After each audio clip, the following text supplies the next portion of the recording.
This episode is brought to you by Shopify. Upgrade your business with Shopify, home of the #1 checkout on the planet. Shop Pay boosts conversions up to 50%, meaning fewer carts going abandoned and more sales going cha-ching. So if you're into growing your business, get a commerce platform that's ready to sell wherever your customers are. Visit shopify.com to upgrade your selling today. Welcome to Don't Retire, Graduate, the podcast that asks you what you want to be when you grow up so you can graduate into retirement with a purpose and a passion. I'm your host and valedictorian, Eric Brotman, and after nearly 200 episodes and a year-long hiatus, Don't Retire, Graduate is back for Season 6. We'll be bringing you interviews with amazing guests every other Thursday, and on alternating weeks, we're hosting a new segment called Diary of a Financial Advisor, which we know you'll all enjoy. So please subscribe and check out our all-new episodes every Thursday. Today, I am pleased to be joined by Jasper Smith. Jasper's been involved in the financial services industry for over 15 years. He's the chief visionary behind a financial education company called the Build Wealth Movement, and he works tirelessly to help people disrupt generational poverty for their family and community. Jasper, welcome to Don't Retire, Graduate. Thank you so much for having me, Eric. It's a pleasure to be here today. You're doing some really important work, and I have researched you extensively to make sure that we knew exactly who you were. We researched you extensively. I saw that you've been with a couple of bigger companies, but that you've landed now with one where you're presumably pretty happy. So tell us a little bit about your journey in the financial services arena and how you got to be where you are, and then we'll dig into the Build Wealth Movement in a little bit. Yeah, curiosity is the word. Just generally curious about how money works. I think growing up, just watching TV, you see the ticker of the Dow in the corner. And I was like, why do they show this stuff every day? Like, why is that so important? And then kind of looking out into my broader community and realizing that people just didn't talk about money. And I was always curious, why don't we talk about money more often? And why do they show us this ticker thing every weekday? Like, just those two things are what really drove me into the industry. And then prior to going to school, not really understanding what I wanted to do in life, I just said, you know what, let me get a business degree. I'll figure it out. And by the time I finished college, I ended up getting into the financial services industry, and that curiosity was intensified. So now I'm in the space and I just have even more questions. I'm like, how does this work? Why is this manager? What is this sales group? What is this product? What is this solution? Who's that for? And it's that curiosity that has just continued to drive me every day to try to understand like why certain people have good relationships with money and while others don't. And there's so much that goes into that. And I'm still trying to figure it out with the work that I'm doing today. Well, if you ever figure it out, would you let me in on it? Because I don't think any of us have figured that out yet. So people are more likely to talk about politics and religion than money, which is a disaster at any family gathering, by the way. But money is something, it's taboo. Money is something that's taboo. And we've had some interesting guests on this show over the years, one of whom at one point said that she went into a cafe and was interviewing complete strangers and asking them 2 questions to see if they would answer them. And the first question had to do with their favorite sexual position. I can't make this up. And they answered the question. The second question was, what's the balance in your checking account? And they wouldn't discuss it. If that doesn't speak volumes, I have no idea. So now that the show's no longer PG, we can dig right in. That's my fault. I went there, but that's a true story. So people don't talk about money, and families don't have good relationships with money. And I find that as young people, and I was one of them, we learned lessons from our parents or other adult figures in all the wrong ways to begin with. I mean, the things you witness might be arguing or fighting. It might be disagreements. It might be overspending.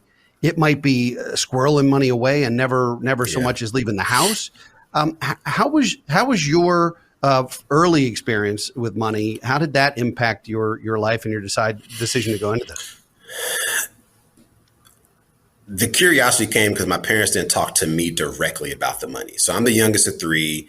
By the time I came into the family, they were in like a different tax bracket.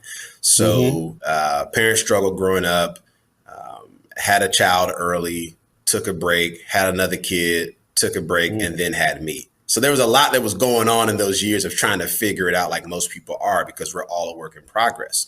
And so by the time I was coming of age, I didn't see us talking about money, but I knew things were getting paid for. I knew I had clothes, I had food. We went on a few vacations here and there. Like my parents worked hard. But again, I'm missing that piece of why don't we talk about this? Nobody's talking about investments around me.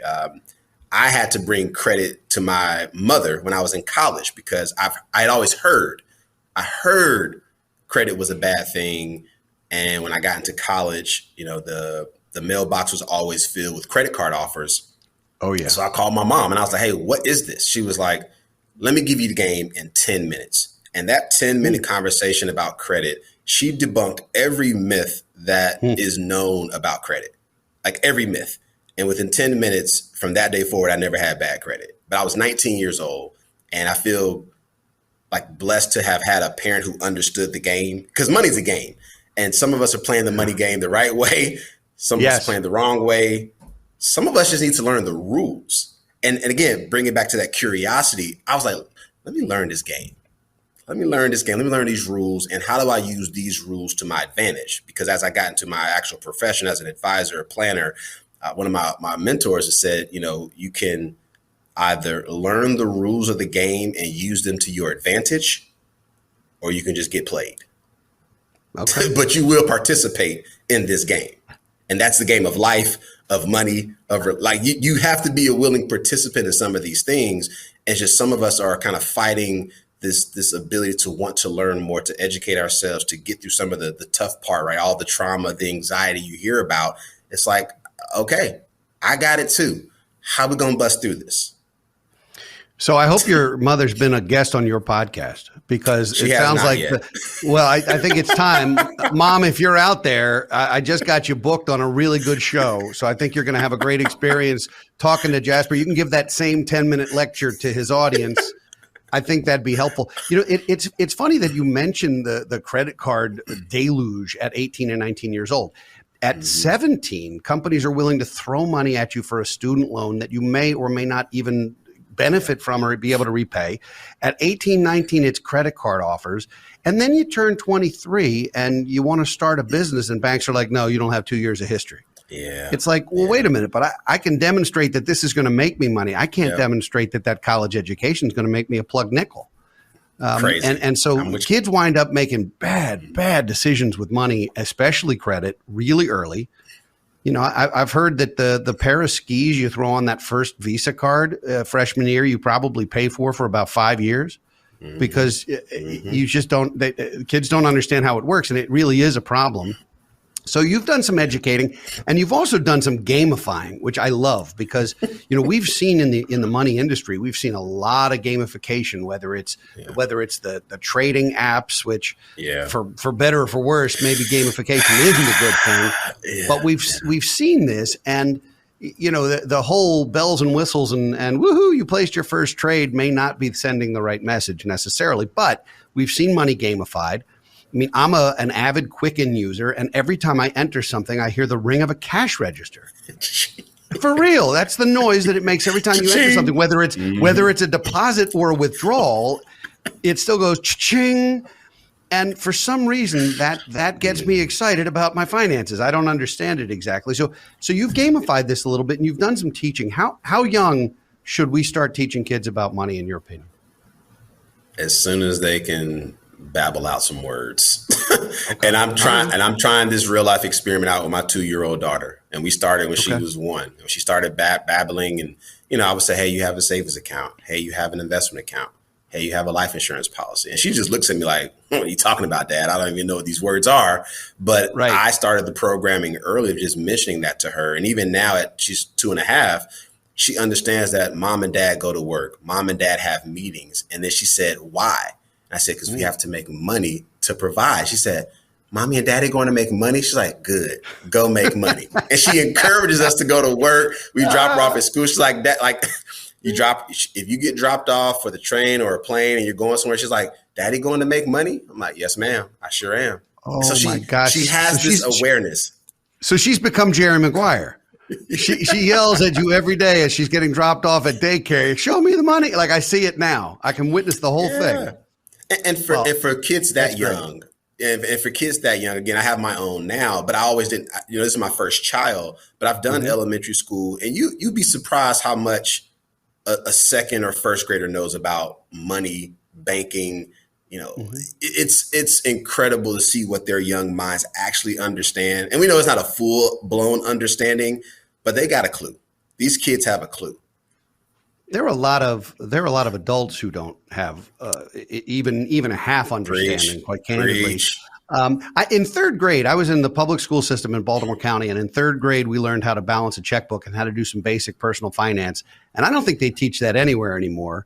And I know a checkbook is, you might as well say, let me show you my Rolodex and my typewriter. But still, at the time, it was a useful skill to understand and to understand how to balance it and debits and credits. And it's not like we were going to be taking our CPA exam in third grade, but we learned some basics and it helped, and then you get into middle and high school and a lot of high schoolers especially have a job during their years in high school. And some parents think that's great. And some parents think, no, they should concentrate on their studies. And we're not going to get into a parenting debate this morning, but I do think there's if your kids are working, teaching them how to manage the money that they've earned themselves as opposed to the money that mom and dad are bringing home, I think is a really important lesson too. And I know your 2.5-year-old is already a bank vice president, but what's the next step? I mean, when do you start integrating that? Is it 14? Is it 16? Like, what does that look like most of the time for you?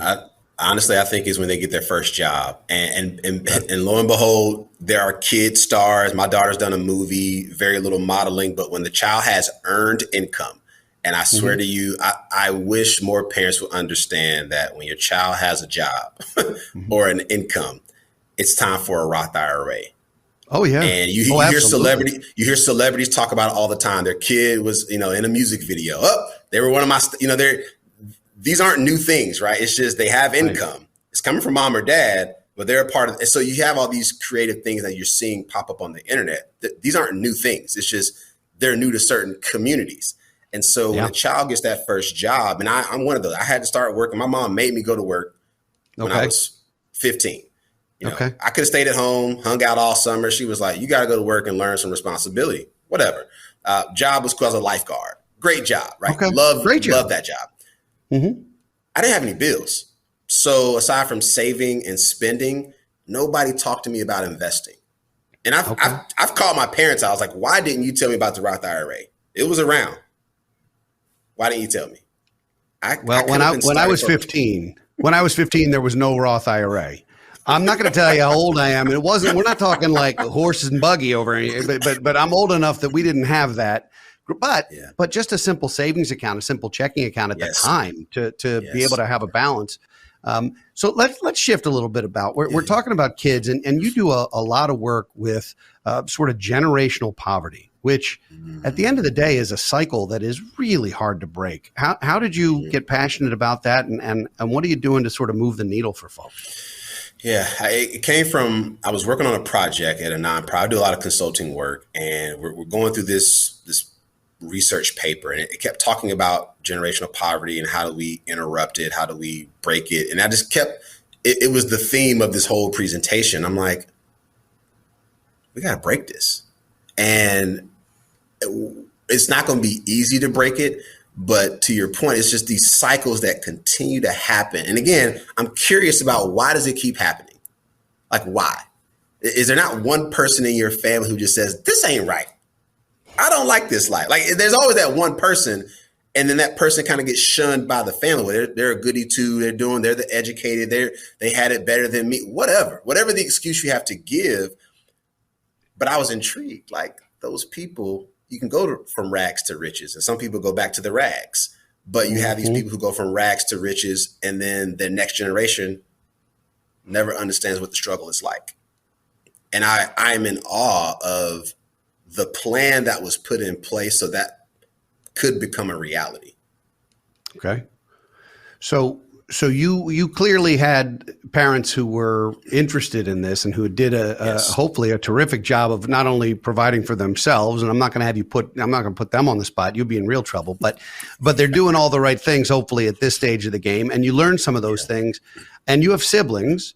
And I'm also not going to ask, did your siblings get the same memo? Because that's unfair. And my kid brother and I could not be more different. And financially is one of those things. So we're not going there, but if you're in a community that values hard work, and if you're in a family that values hard work and determination and puts value on building real generational wealth as opposed to having the fanciest car in your driveway, I think that can be an incredibly profound thing. And there are plenty of communities where that's not the case.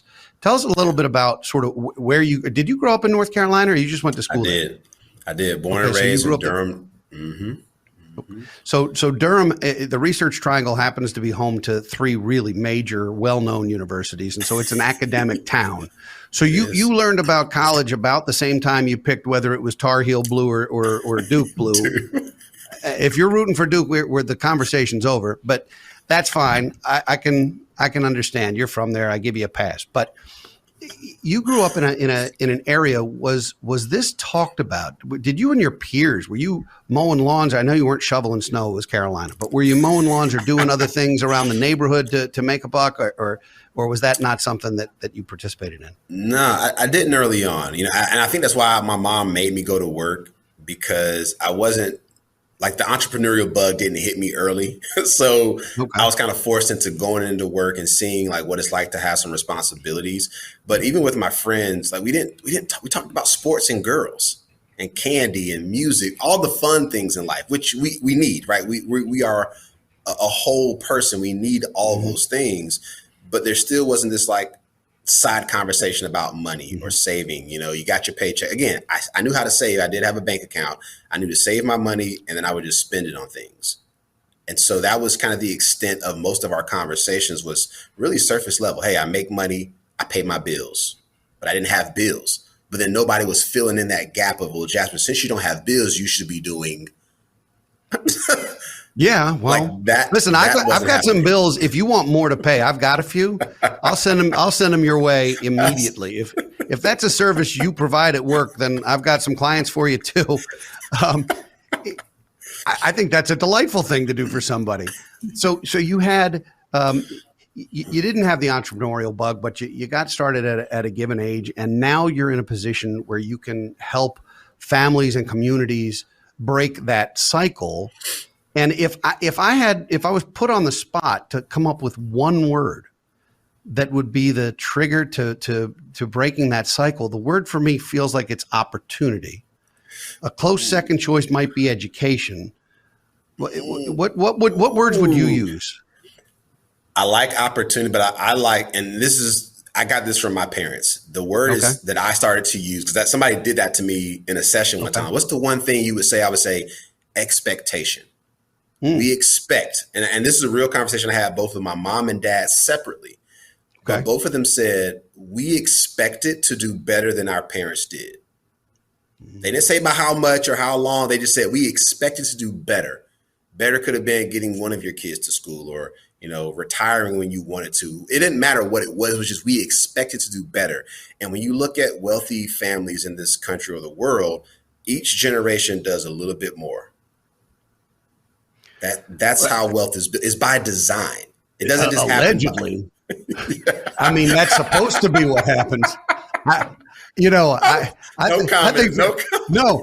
think there are plenty of examples where we've got some Billy Madisons running around who are living off mom and dad in a pretty profound way. Of course. But this is also a generational thing, Jasper. Are you a millennial by definition? I am. I'm right. You're a millennial. In the middle. Well, I'm very sorry to hear that. No, but as a millennial, yours is not the first generation. It's the second, because I'm a proud Gen Xer, and ours was the first generation who, on a macro level, is not doing better than our parents did.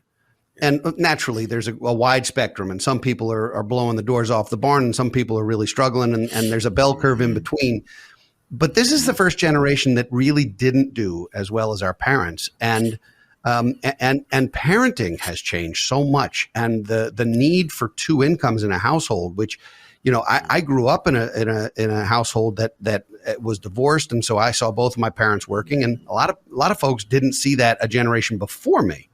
They saw father knows best, and one parent goes out to work and one stays home with the kids, and those days are long gone for most people.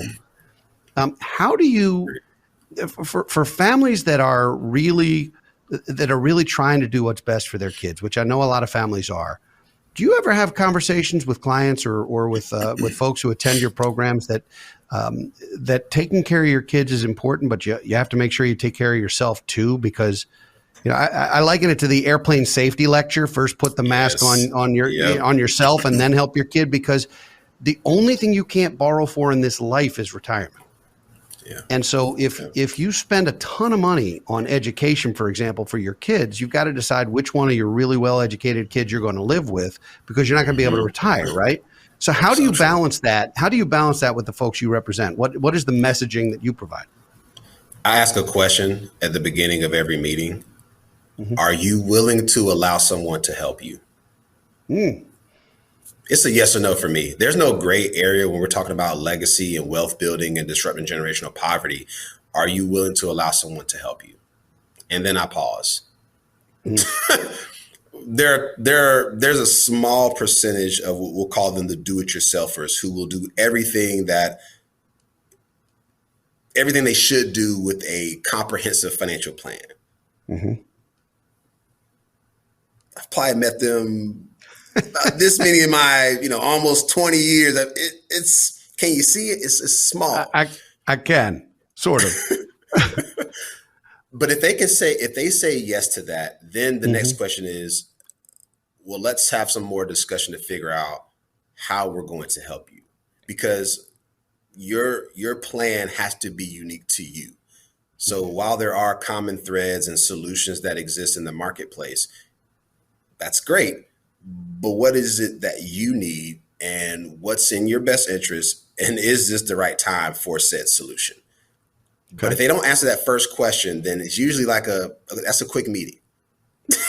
You can go to YouTube or Google, because you don't need me. If you don't want help, good luck. So it's funny because help is a loaded term. There are a lot of people who don't want help, but they'll accept assistance. or some navigation, or a co-pilot, or an advocate. They'll accept advocacy. I've used all of those. People don't like to admit they need help, though. Yeah, I'm too old. You know what? As a man, and again, the majority of my clients are women, and it's no secret. A lot of men, there's this pride ego, and I can see it. Like as soon as they come to the meeting, if we're on the screen, they're sitting like this. What are you? And I'm like, here we go. Another dude that's going to just run this car off the road, crash, get out, set himself on fire, roll around, and then say, I might need some help. And I've seen it. You've probably seen it. I've seen it 1,000 times. They don't need help. They need guidance. I'm telling you, they don't want any help. They don't need help. They've got this. Everything's under control. It's so funny that you say that, because really, in almost every household with two spouses, where it's a man and a woman in that household, the woman's in charge. I mean, 3/4 of the time they're in charge and everybody knows it, and the other quarter they're in charge and he's still trying to figure that out. So understanding who is making these decisions, it is usually the woman in the relationship, because she's going to outlive him.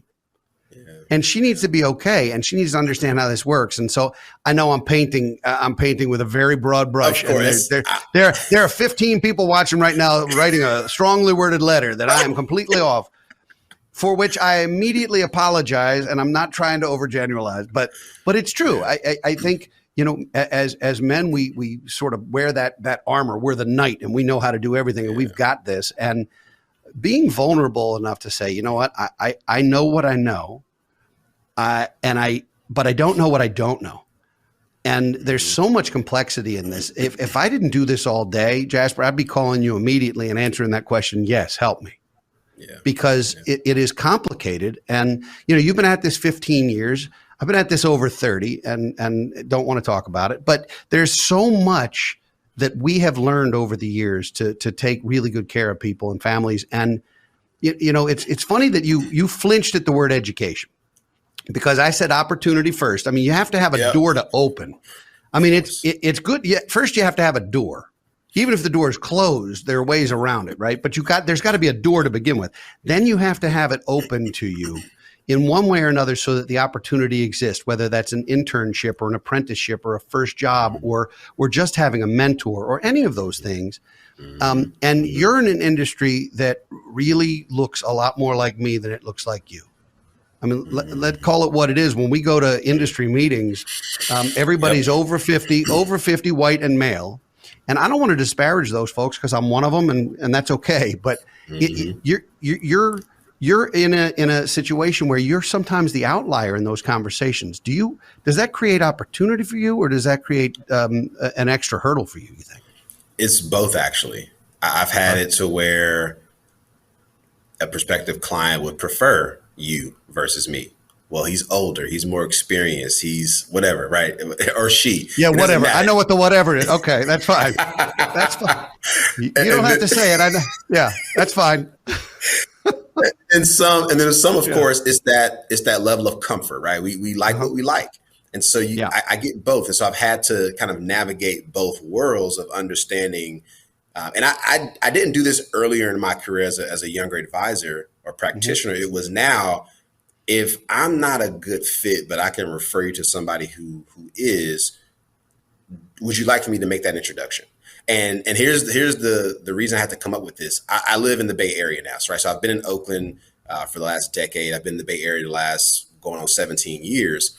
But with homosexuality and gender and all these different things that, again, growing up in the South, I didn't have to deal with these things. But now, having been living here so long, like I swear to you, I got called out for saying husband and wife. Right. Now I understand. I had to start saying your spouse. So I had to start saying your spouse, your significant other. And no matter what I said, I was like, you know what? Let me just make sure you're comfortable. Because if you're comfortable enough, I can get you, or somebody else can get you to that goal. Yeah. And so I had to learn how to, language is everything, right? To your point, you calling out me saying the word help, that was intentional, because I should say I can assist or accountability. Like, you got to use all these softer words. And I was like, you do. Just doesn't do the trick for some of y'all. Because I've tried to be nice. I'm a Southern guy at heart, always will be. But that hasn't helped me have a bigger impact. And I'm generalizing, of course. But I've had to be a little more direct, but also be mindful that I need to ensure that you're comfortable throughout this entire process. Why? Because another question that I ask people is, tell me about your experience with a financial advisor, an insurance agent, whomever. And it's usually, well, they weren't listening and this and that. And you started hearing all the stuff they hated. And then I would say, so they still have your money. Can't figure this out. You hate them this much from what you're telling me, but they have all your retirement money. I should be mean. Should I be mean to you? Should I not return your calls? I'm going to introduce you to another word that you already know called inertia. Change is painful. Even when you're unhappy, it's the devil you know. Yeah. And, have you had to change banks at any time in the last 5-10 years? Inconvenience. Oh my gosh. Or changing credit cards. Yeah. It's just, it has become so difficult to change financial institutions or advisors that sometimes there is something has to go really horribly wrong. And even then, sometimes people stay put. So Jasper, I could talk to you all day, and there's a lot of, you're doing some important work, and I couldn't appreciate that more. I got to ask you though, a seminal question here, because if you're on Don't Retire, Graduate, it means you don't believe in retiring in the traditional sense. So I got to ask you what you want to be when you grow up. I want to be a 7-figure house husband. Ooh, a house husband, a kept man. I want to be right. I cook, I clean. I love it. I love taking a nap. Laundry smells delicious when you pull it out the dryer. I don't think a lot of stay-home parents are napping, for the record. Just be very, very careful with that. Cat naps, 15, 20 minutes. All you. Yeah, what could go wrong? Put them in the pack and play and call it a day. That is not how it works. But I love your idea. A 7-figure house husband. Now here's the question. Did 7-figure modify house or husband? Because it could be a 7-figure house and you're just a husband. You might be there now. It's San Francisco. A condo is a 7-figure house. Don't answer that. Don't answer that. I'm not putting you on the spot that way. How can folks who enjoyed our conversation learn more about you, about your practice, but just as importantly about some of the philanthropy you're doing? Yeah, I would say go to thebuildwealthmovement.com. That's my website. It has all my goodies there. Just there's a lot that I've done over time that I continue to do, where I'm always, you said the word educate, and I didn't totally disagree. I just shake my head because I think we need more education, but we also need some execution. But part of this is allowing people to see kind of how we all have an opinion about certain products and solutions that exist. I tend to kind of be the Mr. Objective guy. I'm just right here in the middle. Let me tell you what I know about all these products, all these strategies. I don't even want to hard sell you anything. Let me just tell you what I've seen and know. That also is what led me to my podcast, my book, all these things that I've created. It was just all from my experience as a practitioner. And I just have these stories. And I also have, it's funny you mentioned, I have a diary or a journal that I keep about interactions that I've had with people. And that became the basis of a lot of my content for my podcast, for some of my articles. I've already given my mom the shout out about credit. I shared the article about it. She will not do the interview yet, but I was like, Mom, if everybody had that 10-minute talk, and she was like, I don't really remember it. My mom's in her mid-70s. Like, Mom, it was game changer. And she was like, you remember that? And I was like, yeah, it's the same story I tell when I do a credit workshop. It is just trying to get people. It's if I can get you more comfortable with just talking about money, we'll move mountains, guaranteed. And I can't guarantee a lot of things in my world, but if I can get you to get comfortable and start talking, I guarantee we'll get some results. Thank you. Thank you for sharing your wisdom. We will make sure that the website for that you referenced is in our show notes. This has been fun. And, if I ever get the chance to grace your podcast, I would not turn you down. That would be a ton of fun. So you let me know if that's something you want to do. We'd have a good time with it. Absolutely. I want to thank everybody for listening and watching today. If you enjoy our show, please subscribe, leave a rating on your favorite podcast platform, share it with friends and family so they can share and join you on your journey to financial freedom. If you'd like to send us a topic or idea we may discuss in a future episode of Don't Retire, Graduate, please post it on Facebook or tweet us at Brotman Planning. We'll be back next week with another entry in our diary of a financial advisor, and in 2 weeks with another engaging guest. For now, this is your host, Eric Brotman, reminding you, don't retire, graduate. Securities offered through Kestra Investment Services, LLC, Kestra IS, member FINRA SIPC. Investment advisory services offered through Kestra Advisory Services, LLC, Kestra AS, an affiliate of Kestra IS. Kestra IS or Kestra AS are not affiliated with Brotman Financial or any other entity discussed. The world's best-known investor and Wall Street expert, Warren Buffett, once said, Wall Street is the only place that people ride to in a Rolls-Royce to get advice from those who take the subway. Mr. Buffett's quote is remarkably accurate, but how many people would rather receive advice from him than someone simply guessing? Welcome to Buy, Hold, Sell, your single source for Wall Street knowledge and profitable guidance. Please join me, Todd Schoenberger, and fellow trader Tobin Smith, as well as host Veronica Dudo, for a podcast known to move the needle for investors. Tobin and I are seasoned Wall Street executives with deep investment experience, and we are prepared to share our advice to those who choose to listen. Download Buy, Hold, Sell today on the Evergreen Podcast Network or your favorite podcast channel.